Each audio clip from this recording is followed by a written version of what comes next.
A question many employers in Barbados often face is this: when is a verbal warning enough? In many workplaces across Barbados, managers know that something needs to be addressed, but they are not always sure whether the issue should stay informal or move into a more formal disciplinary process. The truth is, a verbal warning can be appropriate in Barbados, but only in the right situation. A verbal warning is usually best for less serious issues. For example, occasional lateness, minor attitude problems, failure to follow a simple instruction, or a first-time issue that does not amount to serious misconduct. In those situations, a verbal warning gives the employee an opportunity to correct the problem early without escalating matters unnecessarily. But this is where employers in Barbados need to be careful. A verbal warning should never be used as a substitute for proper management. It should not be vague, emotional, or undocumented. It should be clear, professional, and focused on the specific issue.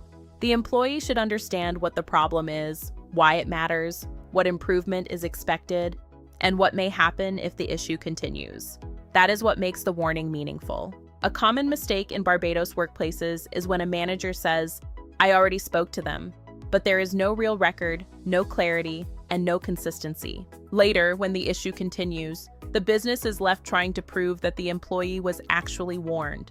That creates avoidable risk. A better approach for employers in Barbados is this. First, decide whether the issue is minor enough for an informal verbal warning. Second, address it promptly rather than letting frustration build. Third, be specific about the concern. Fourth, explain what improvement is required and by when.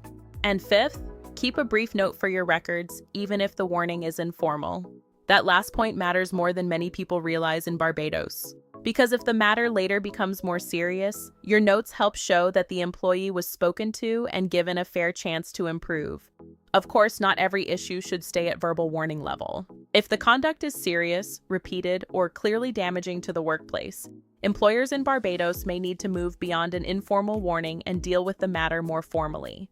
So when is a verbal warning enough in Barbados? It is enough when the issue is minor, the expectations are clear, the employee has a fair opportunity to improve, and the employer handles the situation properly. Because in employee relations, it is not just about correcting behavior. It is about doing it clearly, fairly, and professionally. This is Employee Relations Advisor. Subscribe for practical workplace guidance for Barbados and the Eastern Caribbean. And follow the channel for clear advice on real employee relations issues affecting businesses every day.